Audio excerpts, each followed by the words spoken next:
Hello team, today's challenge is hidden key, and this video is a bonus that comes before, which is kind of weird because normally I would do bonuses after, but with this one it has a very interesting thing right up front where we need to go through all 250 challenges, see if they divide cleanly by 25 and take the first letter of the title, right? And that's a lot of work going and clicking through each one of those. Thankfully, there's only really 10 challenges when you think about it, right? There's 250 divided by 25, that's 10. So you could go up here and check the numbers and look for, say, 250, and if we could go back to 225 and click on that one and do the thing. But I think I found a more fun way. So I'm going to teach how I did this as a way of testing myself, okay? Because one thing that we can't do is we can't run a fetch inside of the FreeCodeCamp code frame. If we return any sort of a promise, the test fails. So we can't really do a fetch that way, but we can have some fun here, okay? So I brought up my my dev tools and I went to the network tab. Now I am in Chrome. If you're using a different browser, you should still have a network tab, but it might look a little bit different. Okay, so just be aware. And I'm going to set this to all. Okay, we're going to come back to this, but I'm going to set it to all. And I am going to refresh this page. Now it's going to flow in everything. It's got, what is that? That's a font in there. These are some different requests. Collect, I think that's analytics. Yeah, Google Analytics is in there. Lato italic, right? So tons and tons of stuff hiding around in here. There's even some inline SVGs, lots of stuff. But if we switch it to fetch XHR, okay, that kind of reduces it to just a handful, 17 out of 57 requests. And if you click through here, you will find one of these is all. And that's important because check this out, okay? This is the URL. So we'll come back to that in a second. But if we go to preview, not preview, let's go to the response, sorry. You'll find that it is a JSON object that has there's challenge number 250, which is hidden key. That's the one that we're doing today. And if we scroll all the way down on this, all the way to the very last one, challenge number 1 is vowel balance, which it was. So using this information, we can pull that out and have a little bit of fun with it. At any time we can play with code, why not, right? Why not? So right here, I'm going to go back to the headers and I'm going to grab this URL, okay? And then what I'm going to do is I'm going to switch over to my terminal, okay? So this is my terminal. I can do things like bring up a calendar. It's of course the 17th today because that's the day of the challenge, right? And we can get started. Now it doesn't really matter which folder you're in. I'm currently in my home folder, okay? This is going to work wherever you are, unless you are sending the data out. And if you know how to do that, then you're welcome to, right? But inside of here, we have a command called curl, which should be installed by default. And curl allows us to do requests. So if I paste that request in there, just like this, it's weird that I have some sort of an extra return in there, but I can get the data, okay? And it comes in as a bit of a hot mess, right? There are no returns. It's hard to read and parse, but it is in there. So if we could find a way, wouldn't that be cool? And we absolutely can. So let's clear this out. I'm going to up arrow in my terminal, which lets me get back to that command. And I'm going to pipe to a command called JQ. Now JQ I did have to install. I'm on a Mac, so I used Homebrew for that, right? Homebrew install JQ. And if we do only that and hit return, now some things change. First, I get some nice code highlighting. I can see it indented well. If I scroll all the way back up, at some point, I'm going to get to the start of this. That was the old code, right? And you'll see that as soon as we pipe, curl does a helpful thing by showing us the download speeds, right? We can hide this in a few seconds, so that's not important. But here is 250 hidden key. And all the way at the bottom, if I go back, I have challenge number 1, which is vowel balance, okay? JQ isn't just for styling. It allows you to get in on the code, right? So I think it stands for like JSON query, but don't hold me to that. There's a lot of syntax in here where we can dig into this response and do it, okay?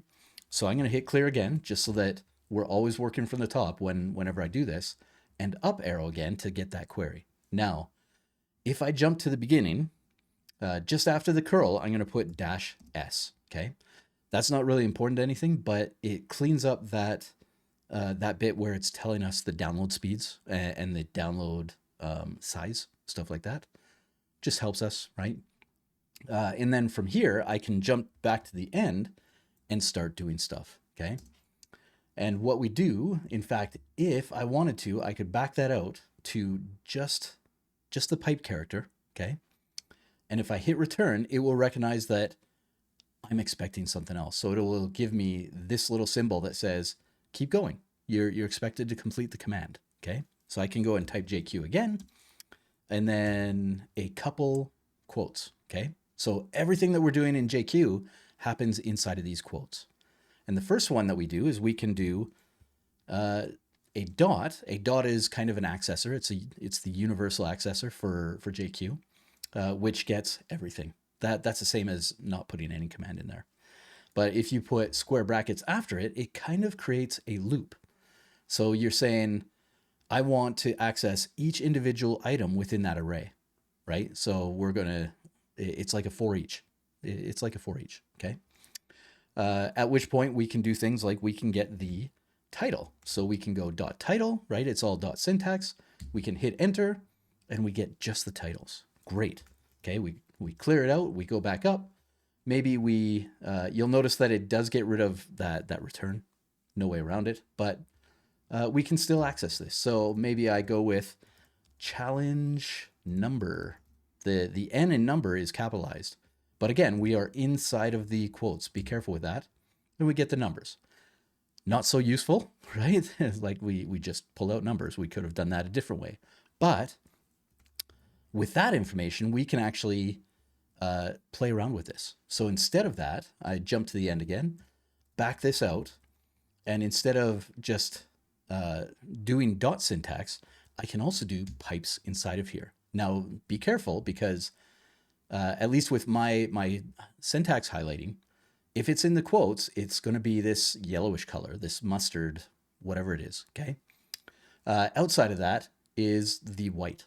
So if you're doing this part right here, and any part of this is not whatever color should be in here, then you're probably outside of your quotes, and you want to be very careful with that, okay? Because for this part, we are in the quotes all the time, okay? Now, with this, we have access to select, and select lets us do exactly that. We could select dot challenge number like this, okay? And we can play with that. So we could actually do some math where we go modulo 25 and equals 0. Now it is double equals here. I haven't confirmed if they allow a triple equals, but when I was looking through the docs, double equals is how they have it. So I'm going to leave it there. At which point, if we hit enter now, we get 25, right? We get 10 results. So we get that 25, that 50, 75, 100, all the way up to 250. You'll notice that none of that information from curl is in there, right? We're making progress. So jumping back, we hit clear again, bring it back up so that we can do the next step, okay? The next step again, jumping to the end, still inside of the quotes, we add another pipe. And at this point, we can send, or we can ask for title, right? And there it is. So now we're in really good shape. The only catch here is that it's reversed, right? Vowel repeater should be number 1. That's going to be our first letter for our challenge, okay? As opposed to hidden key, which is going to be the last letter. And then, of course, inside of here, we'll have to deal with 100, stuff like that. One thing that we could do really fast, since I'm so close to the top, I'm just going to do this. But outside, okay, so outside of the quotes, again, we're back to that normal white text, okay? We can use tail-r, nothing else. Don't add anything else to the tail command, otherwise this won't work, but it will reverse them, okay? At which point we are done. Could I spend more time, going through each line and just pulling out the first actual A to Z letter in here? Yeah, I could, right? I could have a lot of fun with that. I love playing in Bash. But for this today, I think the faster way, because it's only 10 results, is just to select this, copy it, and bring it back to our code. Okay, so getting rid of this, going to today's challenge, hitting key, bringing it over right near the top. I'm going to paste it all in and get rid of 100. Okay, 100 and the space, because we only want to deal with these characters. At this point, I can grab the last quote along with one more. Okay, so to do that, I hold down the shift key and I hit the right arrow. So 1, 2, and that way the cursor should be on the next line, signaling that I grabbed that return.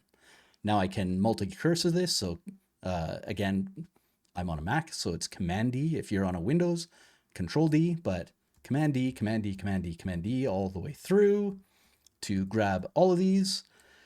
I could delete them. I'm not going to. Instead, I'm going to use the back arrow, right, and jump to the beginning. And now I can do stuff, okay? I can select this first quote, delete it, and then I can go one more over. So skipping over that first vowel, grabbing everything, deleting that, and then going back to the beginning again and hitting backspace one more time for this, okay? At which point we're done, okay? So now we have that part, which means that we are in really good shape, okay? We have the letters that we need to be able to decode our message, and we will get into that pretty quick. I hit paste too many times. Let's go back. But for this video, this is it for this video, okay? In the next video, we will actually solve for the decoding. But I really wanted to touch on how to get these results out, especially since FreeCodeCamp has their own API, right? If you have access to an API, then you can pull that data down and manipulate it. And that's exactly what we did. We used a command called JQ. Again, you might have to install that. I used Homebrew to do that because I'm on a Mac. Very, very easy, very painless. And it does have a syntax that you can get into. In fact, if you go to the other challenge website, which is exorcism.org, they will actually teach you how to use this meta language all in itself. They have a full thing on that. So lots of tools out there for learning this stuff, okay? But we use the JQ command to select only the items that are divisible by 25, and then kicking the title out because that's really all we care about, and reversing it to get something like this, at which point we use multi-cursors and some stuff to get the final result here, okay? That's it for this video. I just wanted to touch on this because maybe you did click through and you might not have realized that, yeah, you could totally do this. In fact, if you're on the Python track, you could probably use Python to get this exact thing done, which is amazing, okay? I don't know if Python inside of the code frame would still run requests. You'll have to let me know in the comments, okay? For now, this is it. This is this whole video. Let me know in the comments what you think of all this, and I will see you very, very quickly for the conclusion of this challenge. See you there.